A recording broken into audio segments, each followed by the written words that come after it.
Cześć wszystkim, witam Was bardzo serdecznie. Jest mi niezmiernie miło, że mogę tutaj być z Wami. Szczególnie, że jestem już z Wami drugi raz. Niektórzy mnie pamiętają z poprzedniego roku.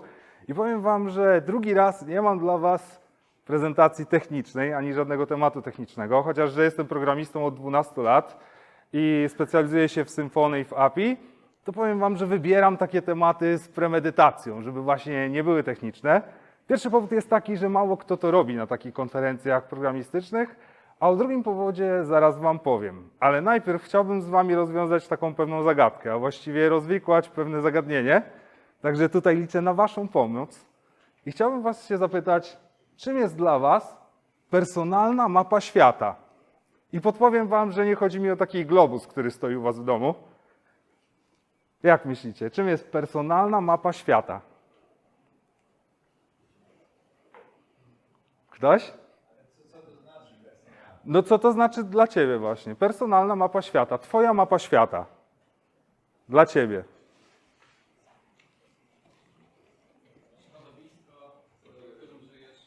Tak, na przykład środowisko, co jeszcze? No coś w ten sposób. Jak myślicie, co jeszcze może być takiego? Światopogląd. Tak, ogólnie Twoja personalna mapa świata to jest to, w jaki sposób my filtrujemy informacje i w jaki sposób przetwarzamy je i przyjmujemy ze świata zewnętrznego. Czyli to, w jaki sposób to się reprezentuje tam u nas w głowie. I teraz ta nasza taka mapa świata jest właśnie filtrowana przez kilka filtrów. Ja wymieniłem tutaj takich 5 najważniejszych, które wpływają na to, w jaki sposób my w ogóle przetwarzamy informacje. Teraz zobaczcie, że pierwszą taką rzeczą są właśnie chociażby nasze doświadczenia życiowe, tak? Te negatywne, te pozytywne, w jaki sposób my w ogóle działamy z ludźmi. Tak? Jeżeli ktoś nas oszukał, to możemy być wtedy bardzo nieufni przez bardzo długi czas. Mamy też tutaj wartości i przekonania, które nas kierują w pewne rzeczy. My możemy mieć jakieś różne wartości, albo może zdawać nam się, że mamy jakieś wartości i mamy też różne przekonania na temat dziwnych rzeczy, zwłaszcza w tym naszym świecie w 2024.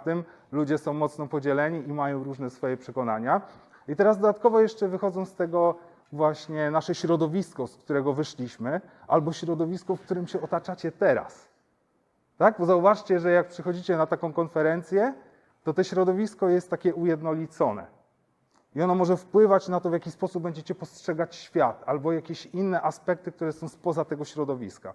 No i oczywiście tutaj jest jeszcze kultura i społeczeństwo, no bo przecież my jako Polacy mamy swoje specyficzne żarciki, tak, i śmiejemy się z różnych rzeczy. Widzimy gdzieś tam klapki z sandały ze skarpetami, tak, jakaś biedronkowa siatka gdzieś tam wędruje po całym świecie, no i zaraz gdzieś tam memy z tego lądują, ale inni ludzie się z tego nie śmieją.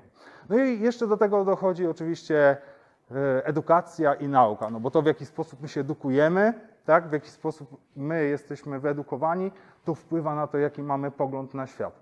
No i teraz oczywiście, jeżeli nasza mapa świata jest dosyć szeroka, jest taka elastyczna, wiecie, i poszerzamy ją w jakiś sposób, no to wtedy jesteśmy otwarci na zmiany, przyjmujemy taką postawę ucznia i wtedy uczymy się bardzo dużo i możemy się rozwijać, możemy sięgnąć takich szczytów swoich możliwości, swojego samorozwoju, a jeżeli nasza mapa świata jest malutka, wiecie, jest jakaś ograniczona przez nasze jakieś przekonania, przez nasze jakieś stereotypy, no to wtedy my się nie będziemy rozwijać, nie będziemy mogli dogadywać się z innymi ludźmi. I teraz jest bardzo ważnym właśnie, żeby tą mapę świata poszerzać, żeby sprawiać i być świadomym, żeby ona była elastyczna, tak? I dlatego na przykład mamy takie powiedzenie, że podróże kształcą. Bo zauważcie, że właśnie jak jedziemy do innego kraju, na przykład jak pojedziecie sobie do Egiptu, to nie tylko tyle, że zobaczycie tam sobie piramidy, ale też jesteście zupełnie w innym środowisku. Możecie zobaczyć, jak ci ludzie się zachowują. Nie zawsze się z tym zgadzamy, jaką oni mają kulturę, ale możemy tego doświadczyć, tak? I poszerzamy nasze horyzonty. I oczywiście nie musicie się zgadzać z tym, co robią tamci ludzie, ale przynajmniej macie pewną perspektywę na to, że niektórzy zachowują się inaczej niż my sami, albo niż nasze środowisko, które jest tutaj. I właśnie dlatego wybieram takie tematy, specjalnie właśnie na różne takie programistyczne konferencje, żeby poszerzać te nasze horyzonty, żebyśmy zobaczyli, że nie tylko te umiejętności twarde są ważne, ale też miękkie i to, w jaki sposób my się dogadujemy z innymi ludźmi. I powiem Wam, że też kiedyś byłem taką zamkniętą osobą, jakieś tam 10 lat temu, jak byłem sobie takim programistą właśnie na początku, to też mi się wydawało, że programiści to takie święte krowy, na przykład, że nikt w zespole nie jest ważny, że każdy jest do odstrzału, ale nie programiści i tak dalej, aż trafiłem w końcu do firmy, w której nie było testerów. Tam sobie, wiecie, wymyślił sobie szefuncio, że testerzy to jest zbędny balast i niepotrzebnie im płaci kasę za to, że oni piją kawę, więc ich pozwalniał i dobrał programistów w pary. I mieliśmy sobie nawzajem testować kod. No i jak możecie się domyślać, to była jakaś totalna porażka, no bo my zupełnie z innej perspektywy w ogóle testowaliśmy ten kod, więc tam cały czas praktycznie produkcja płonęła na czerwono i to był dla mnie jakiś Armagedon. Za długo nie popracowałem w tej firmie i nawet powiem wam, że było lepiej, bo oni stworzyli specjalny zespół, który nazywał się NASAP, czyli natychmiastowy ASAP, żeby łatać dziury na produkcji. Specjalnie stworzyli taką formację, taki Delta Force, wiecie, żeby łatali cały czas te pożary, nie? Tam gasili, wiecie, z tą gaśnicą i tak dalej. Więc miałem okazję tego doświadczyć i to wywróciło mój świat trochę do góry nogami, więc zacząłem się otwierać na inne możliwości. Zacząłem doświadczać tego, że wiele ludzi w zespole, niezależnie od ich umiejętności, poszerzają te nasze horyzonty i dzięki temu jesteśmy w stanie, wiecie, więcej się rozwijać sami i więcej doświadczać fajnych rzeczy. Ale wiele osób w IT jeszcze jest właśnie zamkniętych, bardzo dużo osób ma pewne różne takie przekonania, różne stereotypy na ten temat, dlatego też wychodzę z taką inicjatywą i wychodzę do innych ludzi. I właśnie często jak rozmawiam z różnymi ludźmi, to wiecie, to ja na przykład na studiach miałem takie przekonanie, że wiecie, że ja będę kiedyś tam siedział tylko i programował sobie w tej piwnicy, ja w ogóle nie będę gadał z ludźmi. W ogóle nie będę pracował w zespołach. Nie wiem czemu, ale miałem takie przekonanie. Albo miałem takie przekonanie, że tych kompetencji miękkich, wiecie, tego mówienia do ludzi, nie idzie się nauczyć, że to się dostaje tak z mlekiem matki, w sensie w łonie, tam, że się rodzisz z tymi umiejętnościami, ale jak tego nie masz, to nie masz, tak? A potem miałem nawet takie przekonania, że nie idzie tego zmierzyć, że nie ma żadnych wzorów, nie ma jak się tego nauczyć. No i oczywiście po latach dowiedziałem się, że to nie jest prawdą i dzisiaj właśnie jak uczę studentów na politechnikach albo jak uczę właśnie innych przedsiębiorców, takich wiecie, nawet duże firmy mają, zatrudniają dużo ludzi i mentoringuję ich w tym, to właśnie oni też dzielą te wszystkie moje przekonania sprzed lat i pokazuję im, jak przełamywać te blokady, w jaki sposób się otwierać i otwierać się na ludzi. I dzisiaj właśnie wam to wszystko po prostu pokażę. I powiem wam, że sam właśnie miałem te 12 lat doświadczenia, takiego mówiłem właśnie w programowaniu i przez pierwsze 6 pracowałem jako programista, a potem już bardziej jako lider, kontraktor w dużych międzynarodowych korporacjach, ogólnie za granicą. Skandynawia, Niemcy, Stany Zjednoczone. Pracowałem z Hindusami, pracowałem z Azją ogólnie, szeroko pojętą. Także miałem duże doświadczenie w tym, jak pracować w różnych grupach ludzi, z różnymi etnicznie ludźmi i zauważyłem jedną ciekawą rzecz, że jako lider zauważyłem, że ludzie nie mają problemu z twardymi umiejętnościami. Że w sensie tak 99% czasu my nigdy nie mieliśmy problemu z tym, żeby coś zakodzić. Ale praktycznie ciągle z drugiej strony mieliśmy problem z tym, żeby się dogadać, żeby po prostu ze sobą porozmawiać w sposób taki, wiecie, nie krzycząc na siebie, tak? I wtedy dopiero zacząłem się uczyć właśnie przemawiania, wystąpień publicznych, zacząłem się uczyć marketingu, zarządzania, sprzedaży i takich różnych kursów. I zacząłem zauważać, że w bardzo prosty sposób jesteśmy w stanie się tego nauczyć, wszyscy. Jesteśmy w stanie przełamać te swoje blokady i zacząć po prostu gadać z ludźmi w taki sposób, żeby nasza drużyna naprawdę zdobywała szczyty. I potem wyszedłem dalej właśnie. Jak już się tego nauczyłem, to wyszedłem dalej i dzisiaj uczę na przykład studentów na Politechnice w Gdańsku, uczę też na prywatnej szkole biznesu Asbiro w Łodzi, jeżeli ktoś zna, tam uczę studentów na licencjacie. Też jeżdżę po różnych miejscach, właśnie wykładam, mam swoich ludzi, mentoringuję ich i tak dalej. No i wyszedłem właśnie do tego wszystkiego i zacząłem zmieniać ten swój zawód z tego programisty, zacząłem wychodzić do ludzi i pokazuję, że to jest możliwe. I nawet powiem wam, że otworzyłem sobie taki swój kanał na TikToku, gdzie mówię o takim swoim hobby, o modzie męskiej. I ogólnie fascynowałem się zawsze whisky i modą, ale już nie piję, więc została mi tylko moda. Więc mówię o modzie męskiej i powiem wam, że to był taki eksperyment i wyszedł całkiem fajnie, bo obserwuje mnie teraz tam 10 000 osób i widziało mnie ponad 5 milionów ludzi. I nawet jak jeżdżę na jakieś konferencje właśnie nie programistyczne akurat, bo bardziej biznesowe do Warszawy, to tam nawet ktoś mówi, o, to jest ten łysy od mody, to podejdźmy, zapytajmy się go, wiecie, jakie spodnie nam poleci i tak dalej. Więc to nawet całkiem fajnie wyszło. No i dzisiaj właśnie tą całą wiedzą, którą zebrałem sobie z tych lat i tym wszystkim, czego się nauczyłem, będę chciał się z wami podzielić. Ale najpierw jeszcze chciałem się was zapytać, co wam się w ogóle kojarzy ze słowem drużyna albo zespół? Jaka dziedzina? Słucham? Counter-Strike. Dobre. Co jeszcze? Reprezentacja Polski. Dobra. Coś jeszcze? Władca Pierścieni. Dobra. Drużyna Pierścienia. Miałem o tym mówić, ale zmieniłem. Zmieniłem zdanie. Wiecie?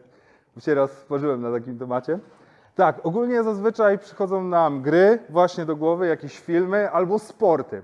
Ale bardzo często zapominamy o drużynach, w których zaufanie i dobre relacje wpływają, wręcz mogą wpłynąć na to, czy oni przetrwają, czy nie. Czy ktoś straci życie. I od nich też zależą inne osoby. I takimi jednostkami, takimi zespołami są właśnie takie specjalne jednostki wojskowe. I między innymi taką jednostką jest Navy SEALs. Jest ona na pewno jedną z najlepszych, najlepiej zorganizowanych drużyn na całym świecie. O ile nie najlepszą, chociaż tego nie jesteśmy w stanie sprawdzić tak do końca. I powiem wam, że Navy SEALs mają taki wyjątkowy sposób zatrudniania ludzi, który nie jest oczywisty. To możecie sobie poczytać na przykład w książce Simona Sinka, jeżeli ktoś zna. Liderzy jedzą na końcu, bo on z nimi pracował. To jest jeden z takich autorytetów, jeżeli chodzi o leadership i prowadzenie ludzi. I on jak z nimi pracował, to oni mu pokazali taką jedną rzecz, że jak oni zatrudniają ludzi, to mają taką specyficzną macierz. I teraz na jednej stronie są umiejętności i tutaj bardziej chodzi, wiecie, o te umiejętności bojowe w walce, tak? Czyli na przykład przekładając na nasze, to by było programowanie, a tutaj druga część to jest zaufanie. Czyli to, o czym tam gadaliśmy wcześniej. O zaufaniu do drugiego człowieka. I teraz to jest u nich niesłychanie ważne. I zauważcie jedną rzecz. Oni to właśnie pokazali, że oczywiście nikt nie chce tej osoby, tak? Nikt nie chce osoby, która ma bardzo małe umiejętności twarde, tak, programistyczne i jeszcze do tego nie możemy jej zaufać. No przecież takiego człowieka nie zrekrutujemy, tak? Oczywiście, że wszyscy chcą tego człowieka, tak? Czyli człowieka, który ma wysokie umiejętności programistyczne i jeszcze do tego charakteryzuje się tym zaufaniem. Każdy by chciał takiego człowieka w swoim zespole. Albo w swoim życiu nawet, tak? I teraz, jeżeli oni nie mogą dorwać tego człowieka, to wybierają innego. Ale jeszcze zwrócili uwagę na jedną ciekawą rzecz. Że bardzo często w naszych firmach my rekrutujemy tych ludzi. Mamy tysiące sposobów na to, żeby zrekrutować człowieka, który ma bardzo wysokie umiejętności twarde, czyli na przykład programowanie, ale bardzo mało testów albo rozmów na to, żeby sprawdzić, czy w ogóle możemy zaufać temu człowiekowi. Czy on z nami zostanie, czy on w ogóle nie zostawi nas, jak mamy jakiś trudny okres. Jak wiecie, jest burza czasami, mamy jakieś terminy, deadline'y i tak dalej, a ten człowiek rzuci L4, tak? Nie mamy w ogóle takich testów praktycznie, a w Polsce bardzo mało się je przeprowadza.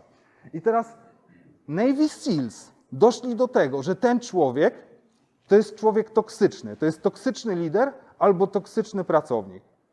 Tak kolokwialnie mówiąc, to jest człowiek, którego uznajemy za dupka w pracy, tak? Z którym nikt nie chce po prostu pracować.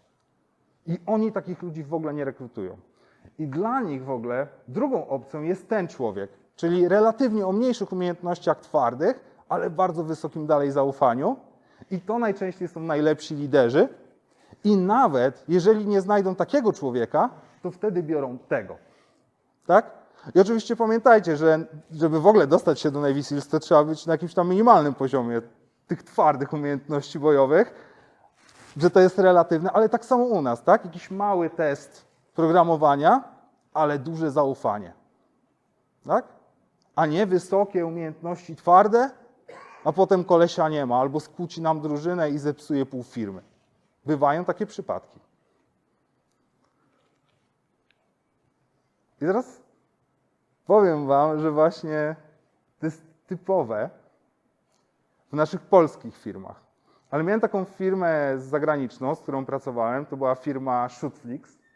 Nie wiem, czy ktoś ją kojarzy. Ona w ogóle weszła do Polski jakoś niedawno. Ja z nią pracowałem parę lat temu, jak gdzieś tam raczkował to dopiero ten startup.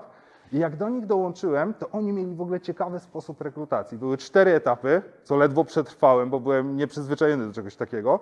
Był pierwszy etap taki lekko techniczny. W sensie oni się mnie wypytali, co ja robiłem, ale tak jakby uwierzyli mi na słowo, że to umiem, że wiecie, nie sprawdzali tego, nie weryfikowali. I potem miałem 3 rozmowy z drużyną, z firmą, z jakimiś tam randomowymi osobami i na koniec jeszcze z CTO i czy się w ogóle z nimi dogaduję. Czy w ogóle nasz sposób, vibe, ten, wiecie, ta energia w ogóle gdzieś jest na tym samym poziomie. I ta firma nawet poszła dalej, bo oni zrobili coś takiego jak co drugi piątek wolny. Ale to nie był taki wolny, że szliśmy do domu. W sensie ktoś mógł pójść do domu, bo nikt by tego nie sprawdził, bo pracowaliśmy zdalnie też. Była jeszcze pandemia. Było tak, że co drugi piątek nie robiliśmy sprintu, tylko mogliśmy robić dowolną rzecz, jaką byśmy chcieli, o jakiej myśleliśmy w pracy, ale nie ma na to czasu w sprincie. Czyli wiecie, podbijanie wersji PHP-owych, używanie jakichś bibliotek, na które nie ma czasu. Wiecie, jak to czasami jest, wpadniecie na coś fajnego i mówicie, o, to byśmy przetestowali, ale nie ma na to czasu. No to wtedy oni wprowadzili co drugi piątek, cały dzień, że mogliście albo iść do domu, albo siedzieć z kolegami i coś zakodzić fajnego.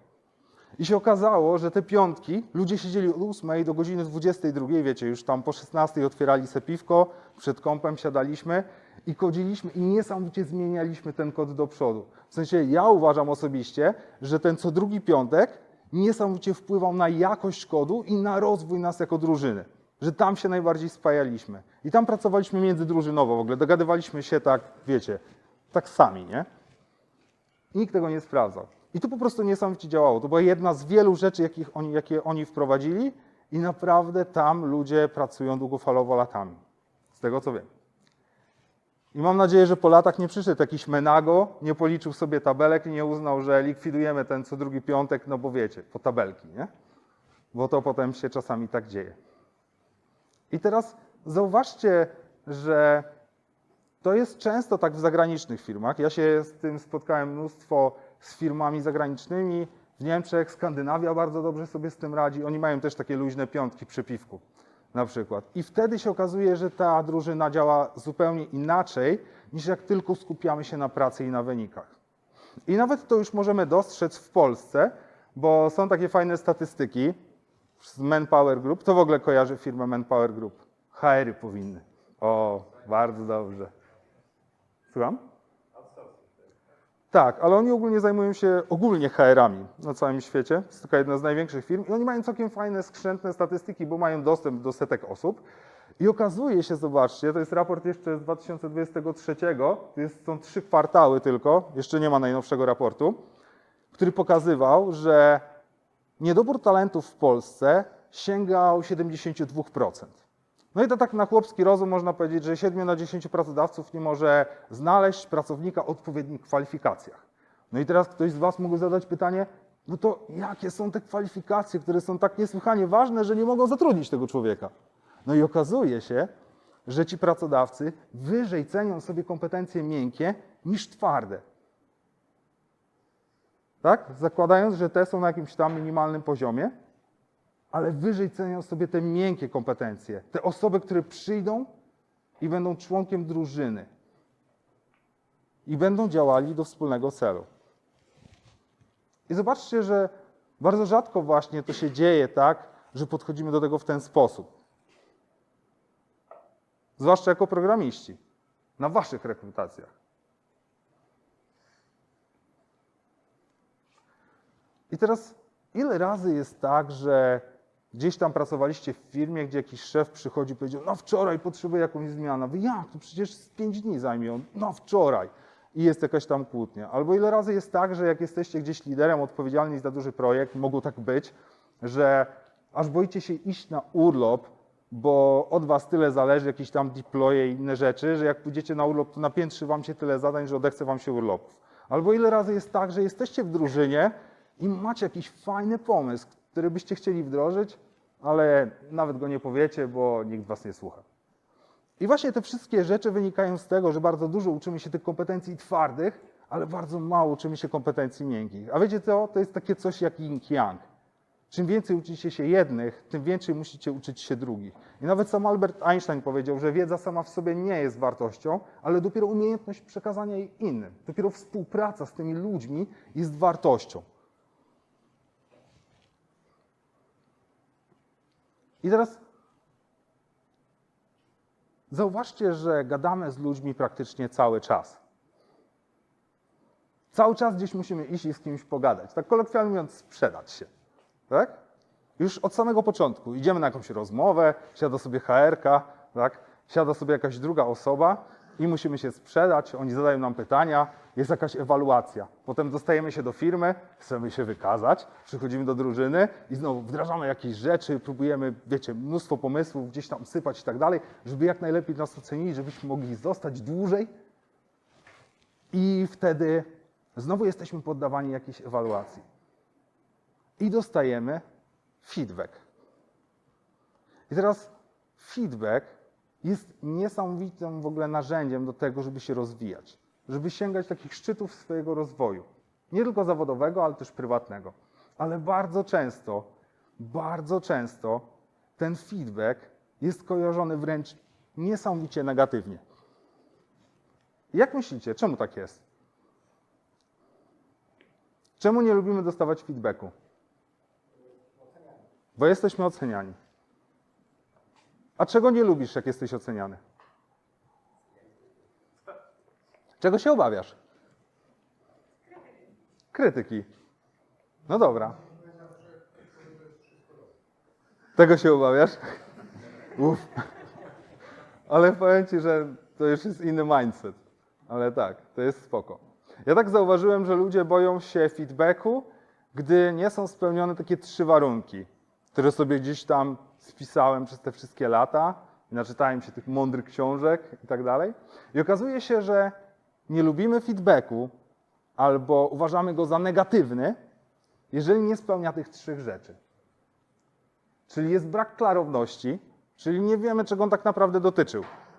Że ktoś nam w komentarzu zostawił 3 znaki zapytania, albo popraw to, bo już to gdzieś tam mówiłem, albo idź sobie do dokumentacji, tak? I zobacz sobie, jak powinno być dobrze. Tak? Nawet nie wiemy, której części na przykład kodu to dotyczy. Tak? Nie ma też, jest brak empatii. Czy jest to taki w sposób właśnie negatywny, tak? Pasywno-agresywny na przykład wydawane, że przyszedł psuj, jakiegoś solida chce wrzucać nam, po co to, a było tak fajnie, nie? Albo na przykład brak konkretnych oczekiwań. I to jest najczęstsza rzecz, że dając feedback, w sumie nawet nie wiemy, po co go dajemy. Tak? Żeby się wyżyć na kimś? Czy żeby sobie pogadać? Co tak naprawdę my byśmy oczekiwali od tej drugiej osoby, jak mu coś mówimy, jak dajemy mu feedback. I jak nie ma tych 3 rzeczy, jak one się wszystkie zbiorą, to oznacza, że się nie dogadamy. A jak się nie dogadamy, no to będziemy mieli konflikt. No i teraz te wszystkie konflikty, które zbierają się w pracy, są jak taki, wiecie, niedogaszony pec rzucony w lesie teraz. No teraz są pożary w lasach, nie wiem, czy wiecie, na Kaszubach. I teraz jak taki pec zostawi się niedogaszony, no to on sobie się tam tli, ale w pewnym momencie wybuchnie ogromny pożar. I tak samo dzieje się w naszych zespołach. Takie właśnie niedogadania przez te 3 rzeczy, które się wydarzają, jak dajemy feedback. I teraz, żeby ten feedback miał ręce i nogi, to do tego używamy odpowiedniej metody, żeby było zawarte to wszystko, o czym tutaj gadamy. I tą metodą jest Foucault. Ktoś w ogóle słyszał o Foucault? Jest! Elegancko, nie? Dobra. To kto mnie zmienia? To kto mnie teraz zmieni? Nie? Kto tam mówił, że... No bo wy to wiem, no. Kto jeszcze mówił, że zna Foucault? Tak? Ty robiłeś szkolenie? Nie? Tak? Było Foucault? Dobra, to będziesz mnie poprawiał, jak coś przekręcę, dobra? Nie, nie. Śmiało, nie? Tylko wiesz, z zasadami Foucault, nie? Dobra. Foucault, jeżeli będziemy stosować to w naszym zespole, albo szerzej w firmie nawet, albo w ogóle w życiu najlepiej, to zobaczcie, że eliminuje wiele negatywnych czynników, bo przede wszystkim skupiamy się na faktach. Fakt jest niezaprzeczalny i on jest bezpłciowy, tak można powiedzieć, tak? Nie jest ani negatywny, ani pozytywny. Po prostu jest fakt, coś zrobiłeś. I teraz ja się do tego ustosunkuję, czyli co ja o tym sądzę. Tak? I tutaj mamy czyjąś opinię, co on sądzi na temat tego, co ty zrobiłeś albo ty zrobiłeś. Potem dopiero mamy konsekwencje, tak? Że to się wydarzyło, ja uważam, że to i teraz wyniknie z tego coś złego albo dobrego, tak? I na koniec właśnie zawsze muszą być oczekiwania. Co my w ogóle chcemy, żeby ten ktoś zrobił na koniec? Czy to w ogóle ma sens? I zobaczcie, że pójście tą drogą eliminuje każdą krytykę, tą negatywną, która nie jest konstruktywna. Teraz jeżeli ktoś nie może zadać tych 4 rzeczy, to się nie odzywa. Nie ma na zasadzie, ja nie lubię słownika, bo to nie jest fakt. Tak? Albo ja nie lubię jakiegoś tam wzorca, bo ja bym to zrobił inaczej. Co to znaczy zrobić gdzieś inaczej? A to jest problem, do czego się teraz odnosisz? Tak dalej, tak? Czyli na przykład, nie wiem, ktoś dodał jakąś bibliotekę, mimo tego, dodałeś bibliotekę do serializacji, jakiegoś API na przykład, tak? I dla mnie, ja uważam, że ona spowolni system, bo coś tam. I teraz jeżeli ją wrzucimy, to tam strona na przykład będzie schowanie te zapytania po 10 sekund, a przez to się coś dzieje, tak? I teraz jeżeli sprawdzisz, że to działa, to jest ok, a jak nie, to nie. Tak? I mamy konkrety. Ta osoba wie, o co mi chodzi, wie, co może z tym zrobić i wie, jak może to działać. To jest to. I teraz oczywiście tutaj zobaczcie, że niesamowicie się poprawia taka energia w zespole. Bo teraz przez energię mam na myśli to, ile my dajemy z siebie do zespołu, tak? Bo często jeżeli ktoś dominuje zespół, to wtedy są osoby wycofane, właśnie nie odzywają się na spotkaniach i one wtedy mają bardzo małą energię w zespole. A o to chodzi, żeby była równomiernie rozłożona energia na wszystkich członków zespołu. Wtedy dopiero jesteśmy w stanie naprawdę działać cuda. I to niesamowicie pomaga właśnie nam tą energię utrzymać. Gdy każdy jest w stanie się jakoś wyprodukować, powiedzieć coś, tak? Dać swoje pomysły, dostać konstruktywny feedback na temat tego wszystkiego. No i oczywiście to jest fajne, jak sobie poprawimy tą energię, ale jak sami dobrze wiecie, na programowaniu, właściwie w IT, ważne jest też, żeby planować w przód. Ważne jest, żeby robić te taski. Ważne jest, żeby ich było dużo. Ważne, żeby pchać projekt do przodu. Ważne, żeby pchać drużynę do przodu. I do tego wszystkiego, żeby pchać tę drużynę do przodu i cały projekt, no to robimy zadania, a zadania robimy na tych wszystkich nienawistnych naszych spotkaniach skramowych. Jakie mamy w ogóle spotkania skramowe? Kto mi przypomni? Daily, retro, demo. Czyli review bardziej, tak? Czy to nie jest review? Sprint review, tak. Sprint review, no. Co jeszcze? Refinement, no. Blooming. No to jest retro, nie? Czy nie? Nie, to jest refinement. No. Tak, to jest Kanban i Scrum, nie? Bardziej. No właśnie, zobaczcie. Mamy takich 5 spotkań i taki ciekawy fakt, że to nie jest częścią w ogóle sprintu, nie? Dlatego może być w dowolnym momencie. Mamy te wszystkie spotkania i z premedytacją wydzieliłem to jedno, o czym wam powiem jeszcze zaraz. I teraz te wszystkie spotkania właśnie robimy po to, żeby pchać nasz projekt do przodu.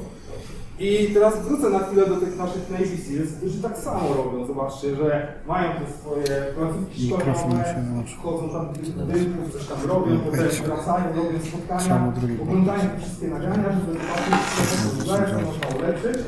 I do tego wszystkiego, do tego, żeby produkować te zadania, używamy odpowiedniej metody, żeby te zadania miały ręce i nogi. Okej, to nie ten smart, ale to wiem, o który ci ale to nie, to zupełnie. To tamten jest techniczny, a ten jest nietechniczny. Chociaż to jest techniczne, tak? Bo to jest do zadań technicznych właśnie. Tylko że nie tylko w IT, tak? To jest szeroko pojęte. No. I teraz zobaczcie, że żeby takie zadanie miało ręce i nogi, to ono musi spełniać właśnie te 5 zasad, tak? Czyli być specyficzne. I zauważcie, że jak robimy taski te techniczne, to one właściwie to wszystko spełniają. Już Scrum czy cały Kanban, Agile w ogóle to dostarcza, tak? Czyli mamy zadanie, które jest konkretnie określone przez jakiegoś tam PM-a, product ownera. Mamy potem, że jest mierzalne, tak? Wiemy, kiedy on będzie w jakiś sposób wykonalne. Mamy potem, co tam dalej mamy? Mamy, że jest osiągalne, tak? Jesteśmy w stanie w jakimś czasie skończy to zadanie, jest istotne z punktu widzenia projektu, no bo byśmy go nie brali w ogóle, tak? W ogóle byśmy o nim nie gadali. Nie bralibyśmy go na sprint, gdyby nie było istotne. No i oczywiście jest określone w czasie, czyli jesteśmy go w jakimś stanie wykonać, pomierzyć, skończyć, ciach, nie ma zadania, tak? Wypada z listy. Mamy jakiś definition of done. I teraz, jeżeli chodzi o wszystkie techniczne taski, to niesamowicie działa i robimy to tak out of the box, tak? Wszyscy to robimy. Ale jest jeden rodzaj zadań w Scrumie, do którego nie używamy tej metody. I dlatego te zadania kuleją. I dlatego wcześniej zaznaczyłem właśnie te konkretne spotkanie, czyli nasze ukochane retro, na które najczęściej jak się zbliża retro, to ludzie tak, o Jezu, teraz retro i co ja tam będę mówił i co ja tam mam powiedzieć teraz i tak dalej. No i co mówimy na retro wtedy? Są 3 rzeczy, które określamy na retro. Co określamy na retro?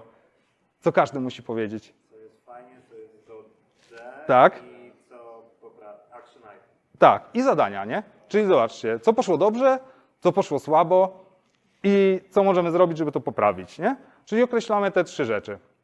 I teraz zazwyczaj, znaczy w ogóle, jeszcze może tak, zadania w ogóle w Scrumie, czy to jak my pracujemy w technicznych takich projektach, to dzielę na 2 grupy. Są zadania, które właśnie pchają nasz projekt do przodu, tak, technicznie, i są zadania, które pchają naszą drużynę do przodu, jako zespół. I to jest jedyne zadanie, znaczy jedyne spotkanie, które macie, które pcha wasz zespół do przodu i poprawia waszą energię i współpracę. I najczęściej ludzie są zniechęceni, bo nie chcemy o kimś mówić źle, bo się trochę wstydzimy na początku, potem jak zespół się dociera, to wychodzi lepiej i potem znowu spada, no bo już nie ma co poprawiać, co jest coraz mniej. Wchodzimy na wyższe poziomy, więc coraz trudniej coś znaleźć.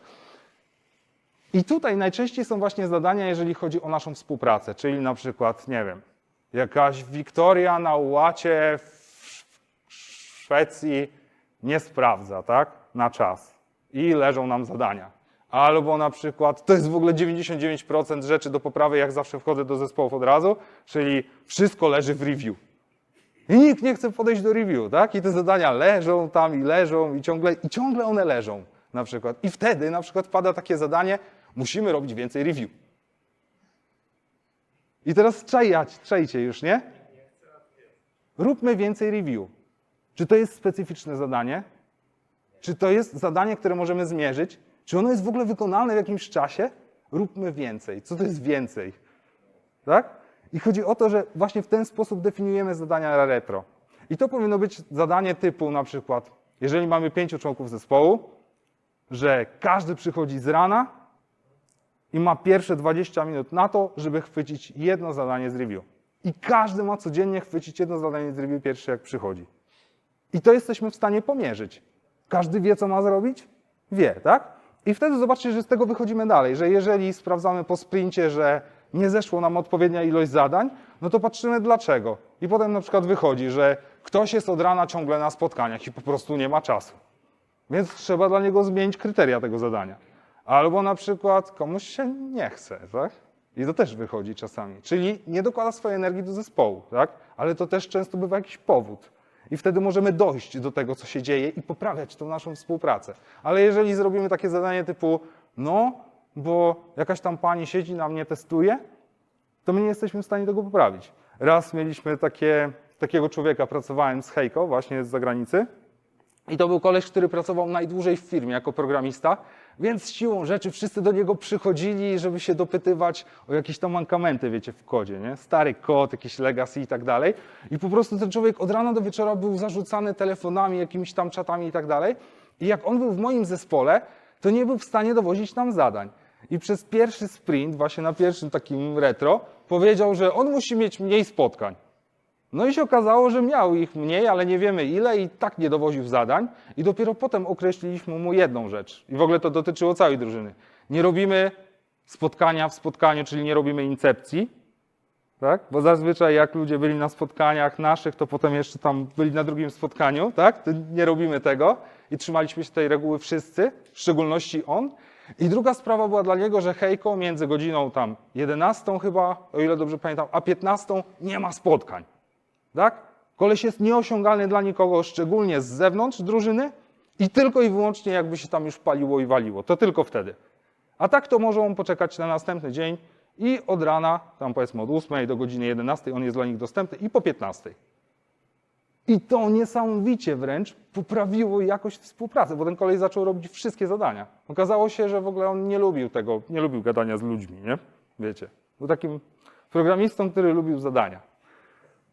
Więc to niesamowicie poprawiło nam współpracę. I teraz czajcie jakaś różnica, tak? Jak wyglądają często te zadania, a jak powinny wyglądać. I często tego nie robimy. I do tego właśnie musimy używać tej metody SMART. To jest taka druga rzecz, tak? Foucault, SMART do zadań. No i teraz, jak już mamy tą jedną rzecz, w sensie taką jedną stronę medalu, czyli mamy to, jak dawać komuś feedback, jak tworzyć nam zadania, to teraz jeszcze przydałaby się taka trzecia rzecz, taka święta trójca, jak ja to mówię, rzeczy. I to jest taki fundament, taka podstawa tego, żeby w ogóle dobrze funkcjonować w grupach. Bo teraz jak dajemy ten feedback, to też czegoś oczekujemy w zamian. I oczekujemy tego, żeby ktoś nas aktywnie słuchał. Aktywne słuchanie to nie są jakieś wydumane rzeczy, tylko to jest faktyczna rzecz, której można się nauczyć. I teraz ja długo się zastanawiałem, czym charakteryzuje się taki dobry słuchacz? Co powinien sobą reprezentować? Jakie cechy powinien przejawiać taki dobry słuchacz? I znalazłem to. Kto wie, co to jest? No? To w IT powinno się kojarzyć tylko i wyłącznie z jednym. I nie z basenem, nie? No. Tak, kaczucha. Kaczucha jest właśnie takim idealnym słuchaczem. Prawie że idealnym, bo jeszcze wam o idealnym powiem. Ale kaczucha jest takim zalążkiem tego. Zobaczcie, że kaczucha nas zawsze słucha. Kaczucha zawsze dla nas jest. I kaczucha sprawia, że ty możesz się wygadać, opowiedzieć o swoim problemie i sam właściwie na niego znajdujesz odpowiedź. Czyli jest idealnym słuchaczem.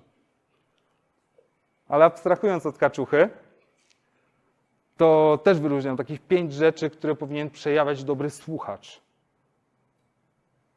Jeżeli chodzi o ludzi już, tak? Abstrahując od naszej tam zawałeczki. I aktywne słuchanie powinno skupiać się na 5 rzeczach. Na skupieniu uwagi, tak? Czyli w dzisiejszych czasach, w czasach 1001 rozpraszaczy, telefonów i różnych pierdół, innych tam odpalających się rzeczy na spotkaniu. Często jest spotkanie, ktoś prowadzi, wiecie, tam wykład czy coś i mu ciągle coś tam dzwoni, nie? No to przecież on nie może się nawet on z nami skupić, tak? To tak jak ja bym teraz co chwilę przeglądał sobie tutaj Facebooka na przykład, bo ktoś coś do mnie pisze. No to bym przecież nie poświęcił wam tej uwagi. A to jest właściwie największa rzecz, jaką możemy obdarzyć drugiego człowieka, to jest skupienie się maksymalnie i danie mu tej uwagi. Tak? Drugą rzecz, którą zaznaczyłem w ogóle na pomarańczowo, niby pomarańczowo, bo to nie jest pomarańczowo, to tak abstrahując, nie? To jest parafrazowanie. To jest niesłychanie istotna rzecz i to jest niesamowite narzędzie do tego, żeby ktoś wiedział, że go rozumiemy. Wiecie, co to jest parafrazowanie? Kto chce powiedzieć? Wiem, że wszyscy wiedzą. Dobra, ja powiem. Mogę ja?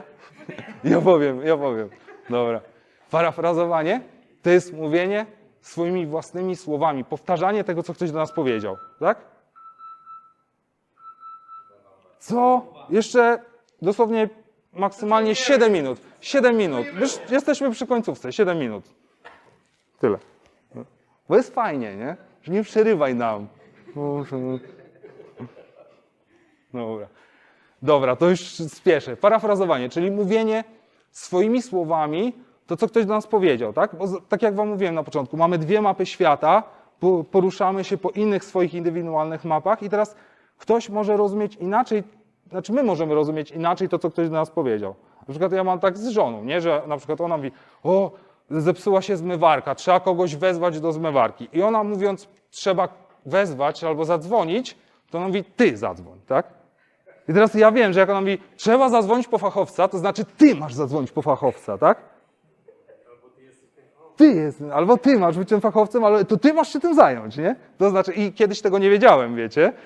I domyślacie się, i ja się nauczyłem tego po takich trudnych przeprawach, nie? Także parafrazowanie, nie?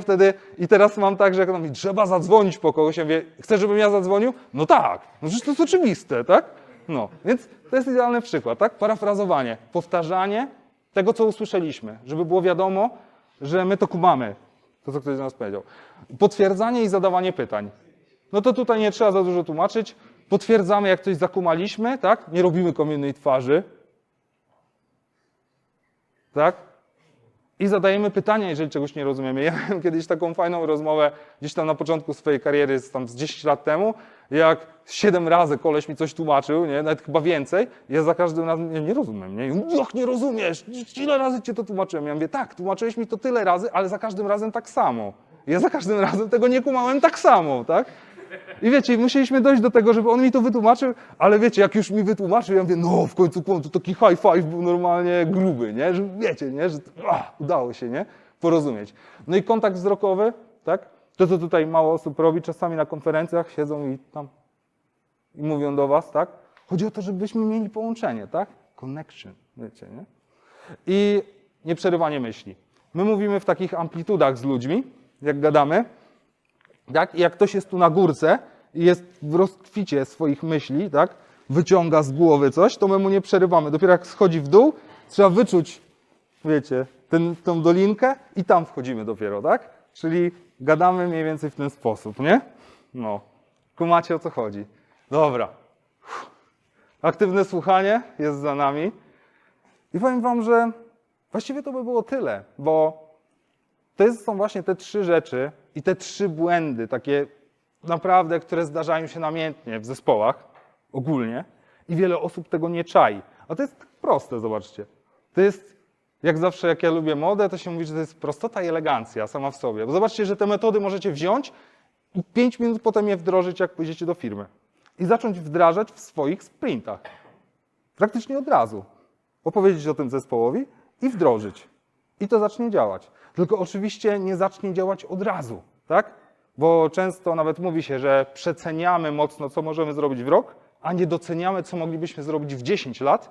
I tak samo jest w IT. Przeceniamy, co możemy zrobić w 1 sprint, a nie doceniamy tego, co możemy zrobić w 10 sprintów. Małymi kroczkami. Tak? Scrum wywodzi się z Kaizen. Małe kroczki, małe zmiany. To jest ważne. Więc tak jak właśnie wam opowiadałem, że mamy teraz te 3 rzeczy i to, co z tym zrobicie, to tak naprawdę zależy od was. Bo docieranie się to jest proces, który trzeba przejść. I życzę wam, żeby właśnie wam to się udawało. Liczę na to, że weźmiecie coś z tych tematów i wdrożycie u siebie. A jeżeli ktoś by potrzebował pomocy, to na koniec będzie do mnie numer i zawsze można do mnie zadzwonić, pogadać i z chęcią pomagę. Prowadzę różne szkolenia z wystąpień publicznych, też właśnie jak dogadywać się w zespołach, także można ze mną pogadać, nawet za free też, żeby nie było. I mogę wam tylko powiedzieć na koniec, że te wszystkie zasady nie tylko przydadzą wam się w pracy, wiecie, na takich technicznych spotkaniach, ale też i przy coffee poincie, albo jak tam stoicie, to możecie z kimś pogadać i tak samo właśnie z nim porozmawiać na te prywatne tematy. U mnie to działa z dziećmi, tak jak wam opowiadałem, działa też z moją żoną, tak, różne rzeczy. Też włączam często aktywne słuchanie, bo jak ona przychodzi, wiecie, ona nie chce, żebym rozwiązał jej problemu, ona chce pogadać o swoim problemie, więc ja wtedy i włączam aktywne słuchanie i zadaję ewentualnie pytania, parafrazuję czasami, tak, żeby wiedziała, że z nią jestem, że ją aktywnie słucham, że nie robię sobie incepcji tam, nie, i nie gram w Heroesów na przykład, czy coś. Więc to wszystko naprawdę działa i można wykorzystać w życiu, tylko wszystko zależy od was. I tak samo zobaczcie, jak właśnie nasi Navy Seals wiedzą, że nie tylko te twarde umiejętności, nie tylko te bojowe umiejętności są ważne, ale ważne jest przede wszystkim zaufanie w drużynie i zaufanie w życiu. I teraz, jeżeli będziecie wdrażać te zasady, jeżeli pójdziecie właśnie w ten sposób, żeby zbudować niesamowite długofalowe relacje ze swoimi ludźmi, ze swoimi znajomymi, to wtedy i dopiero wtedy będziecie w stanie zbudować niesamowitą drużynę, która jest w stanie zmienić świat i nie będzie dla was rzeczy niemożliwych. Dziękuję bardzo.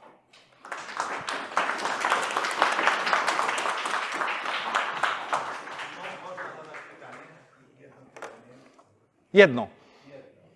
A wyczerpiesz limit wtedy. Na tej osi były 2 wartości. Jedną były umiejętności, które wiemy, skąd się biorą, a drugą było zaufanie. A z czego się bierze zaufanie? Dziękuję. To jest dobre pytanie.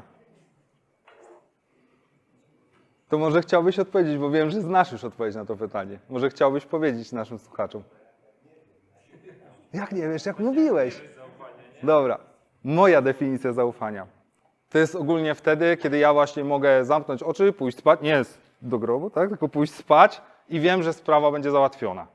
Tak? I ze swoimi wspólnikami tak mam, że ja im po prostu ufam, ale to nie znaczy też, że z nimi znam się od 10 lat. To są czasami osoby, z którymi łapię niesamowitego vibe'a od razu i mam taką osobę, którą znam ze 2-3 lata, ale powierzyłbym jej żonę, i pieniądze, i dzieci czasami, wiecie, czasami, nie? I ona, powiedzmy, ogarnie wszystko. I teraz nie mam takiej definicji zaufania, takiej stricte jakiejś, którą mógłbym wam tu wypisać, bo zacząłbym wypisywać coś na pewno z encyklopedii, ale dla mnie to jest właśnie to, kiedy ja mogę iść spać spokojnie, albo mogę być tu z wami, a tam się dzieją rzeczy, na przykład w Gdańsku, bo jestem z Gdańska. Tak? I ja się tym nie przejmuję, dlatego mogę być tu z wami na 100%. Być aktywnie tutaj, nie przejmować się rzeczami. Nie wiem, czy ci odpowiedziałem na to pytanie, bo to jest ogólnie duży temat. Ja myślę, że jednym z parametrów, Wiedziałem, że do masz kogoś coś. zaufanie, to musimy wiedzieć, że ten ktoś jest uczciwy. Tak mi się wydaje. Ale jednocześnie musi mieć też wiedzę, bo to jest, to zaufanie to jest coś, co powstanie w wyniku tego, jeżeli dana osoba posiada pewien zbiór pewnych parametrów, to tylko wtedy powstanie do niej to zaufanie. To nie jest być może tak, to jednym słowem być może nie da się określić. Nie da się. To jest coś, co trzeba poczuć, nie? Są niektóre rzeczy, tak samo jak ja tam mówiłem o zespołach, czasami mówię o tym, że trzeba powtórzyć coś komuś 15 razy, ale to nie znaczy, że nie dojdzie do nas osoba, która nie będzie miała tego vibe'a czasami. I czasami trzeba się z nią pożegnać, tak? Czasami jest tak, że przychodzi osoba i ona nie nadaje na tych samych falach co zespół, tak? Nie wchodzi wśród tych wron, tak? I nie kracze tak jak my. I wtedy trzeba tą osobę też odseparować. Ona powinna pójść dalej, poszukać swojego miejsca. Bo to się skończy nie tylko dla nas źle, ale dla tej osoby tak samo, tak? Będzie tylko konflikt. Także zaufanie buduje się na czymś, co jest, tu byśmy już wchodzili bardziej na taką spirytystyczną już drogę, wiesz, takiego doświadczenia, nie? W jaki sposób my jako ludzie lubimy się z innymi ludźmi, tak? Bo to stąd wynika, że najpierw są w ogóle takie 4 etapy na przykład sprzedaży, nie wiem, czy kojarzycie.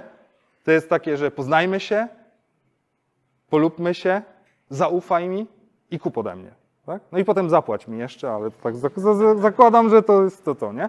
I to są właśnie takie 4 etapy, więc też tutaj najpierw trzeba zdobyć zaufanie osoby, żeby ona w ogóle z nami nawiązała jakąś długofalową relację. Jak ja często mówię, to na przykład na takich networkingach biznesowych, gdzie ludzie przychodzą i tam zrzucają tymi swoimi wizytywkami, żeby tam już od nich kupować jakieś tam agregaty i tak dalej. Ja mówię, że to nie jest miejsce na to, żeby sprzedawać, to jest miejsce na to, żeby budować relacje, tak? Zaufanie z ludźmi. I tak samo jest w zespołach. No dawaj.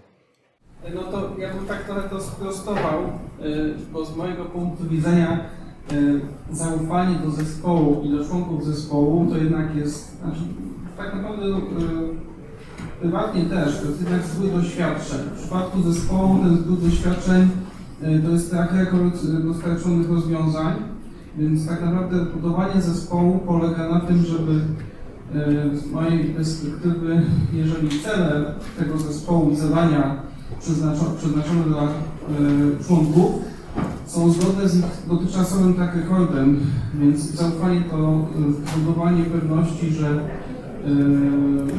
doświadczenia z tym, że oni już to wiedzą, co mają zrobić, jak mają zrobić i że kiedyś zrobili coś podobnego. Same emocje i takiej face value dostarczając jest bardzo złudne i troszeczkę lepiej można manipulować tym też dobrze.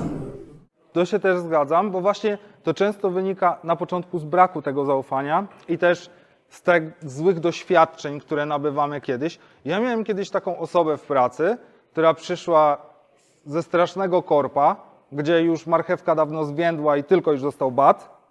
I jak siedzieliśmy sobie na przykład na kawce i jedliśmy tam śniadanie, gdzieś tam w kantynce, to on mi opowiadał, że robił fajne integracje gdzieś tam z Google Docsami, z czymś tam i tak dalej, że miał z tym doświadczenie. I potem na spotkaniu, jak na przykład się nas tam Szwedzi zapytali, no czy moglibyście nam to zintegrować? Ja mówię, no Adam się na tym zna. Nieprawda, wiecie, nie? Od razu, ja czegoś takiego nie mówiłem. I on w ogóle nie chciał nigdy się odzywać, rozumiesz? Bo kiedyś, jak był w tej starej firmie, to mu mówili, że no dobra, to wdrożymy ten twój pomysł, ale wszystko idzie na ciebie, nie? Ty za to odpowiesz, tak?